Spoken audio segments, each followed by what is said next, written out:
This video sponsored by BuyMode e-shopping app. BuyMode e-shopping application is one of the online shopping app now available on Play Store and App Stores. Hello friends, நம்ம வீட்டுக்கு தேவையான காய்கறிகள் மற்றும் மளிகை பொருட்கள் போன்றவற்றை நம்ம பைமோட் ஆப்பில் ஷாப்பிங் பண்ணுறது மூலமாக விலை குறைவாகவும் தரமானதாகவும் உங்களுக்கு கிடைக்கிறதுக்கு வாய்ப்பு இருக்குது. இதை நீங்கள் பயன்படுத்துறது மட்டும் இல்லாமல் உங்களோட நண்பர்களுக்கும் உறவுகளுக்கும் சொல்லுங்கள்.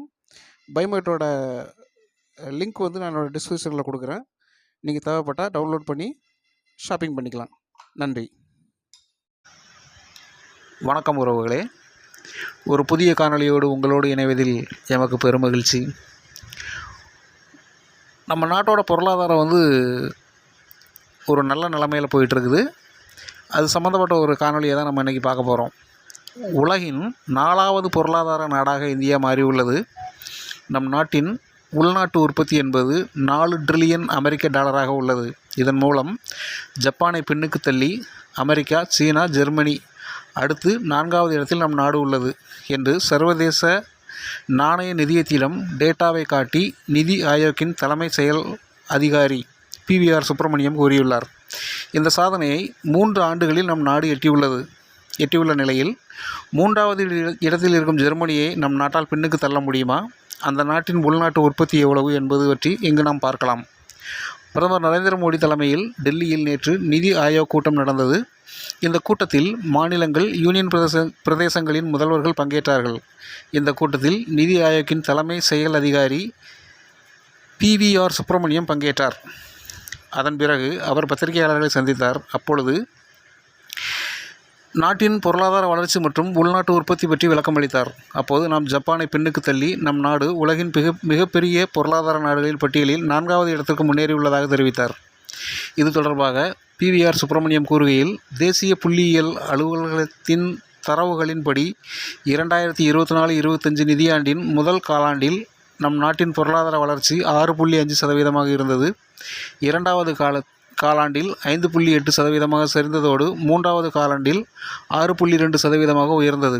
இப்போது நம் நாட்டின் உள்நாட்டு உற்பத்தி என்பது 4 ட்ரில்லியன் அமெரிக்க டாலராக உயர்ந்துள்ளது. சர்வதேச நாணய நிதியத்தின் டேட்டாவின்படி பார்த்தால் அமெரிக்கா, சீனா, ஜெர்மனிக்கு அடுத்து உலகின் மிகப்பெரிய பொருளாதார நாடாக இந்தியா உள்ளது. இந்த லிஸ்டில் 4வது இடத்தில் இருந்த நாம் ஜப்பானை முந்திவிட்டோம் என்று கூறியுள்ளார். இது நம் நாட்டிற்கு கிடைத்த பெருமையான செய்தியாகும். ஏனென்றால் உலகின் பொருளாதாரத்தில் நம் நாட்டை விட அமெரிக்கா, சீனா, ஜெர்மனி மட்டுமே முன்னிலையில் உள்ளது. அது மட்டுமின்றி தற்போது 4வது இடத்தில் உள்ள சீனாவை நம் நாடு 3 ஆண்டுகளில் பின்னுக்கு தள்ளி உள்ளது. கடந்த 2022 செப்டம்பர் மாதம் நம் நாடு பிரிட்டனை பின்னுக்கு தள்ளி 5வது இடத்தை பிடித்ததோடு அதன் பிறகு தொடர்ந்து நம் நாட்டின் பொருளாதார சீர்திருத்த நடவடிக்கைகள் மேற்கொள்ளப்பட்டு வந்தன. இது பலனளித்த நிலையில் நம் நாடு 3 ஆண்டுகளில் 5வது இடத்திலிருந்து 4வது இடத்திற்கு முன்னேறியுள்ளது.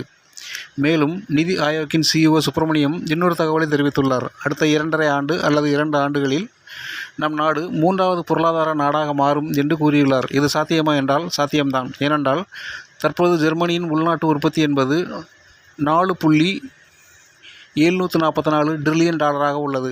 நம் நாட்டின் உள்நாட்டு உற்பத்தி 4 ட்ரில்லியனை கடந்து 4.187 அதாவது 4.187 ட்ரில்லியன் அமெரிக்க டாலராக உள்ளது.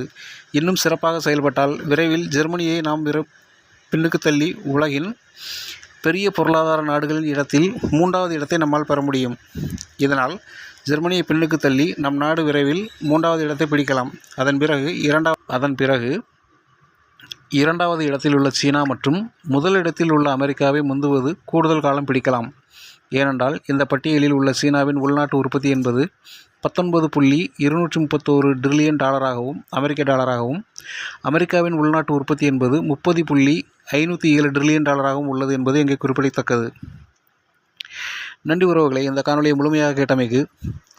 இந்த தகவல் உங்களுக்கு மிகவும் பயனுள்ளதாக இருக்கும் என்று நம்புகிறேன். நாம் அனைவரும் இந்தியர் என்பதில் பெருமிதம் கொள்வோம். நன்றி, ஜெய்ஹிந்த். விரைவில் ஒரு புதிய காணொலியோடு உங்களோடு விரைவில் இணைகிறேன். நன்றி, வணக்கம்.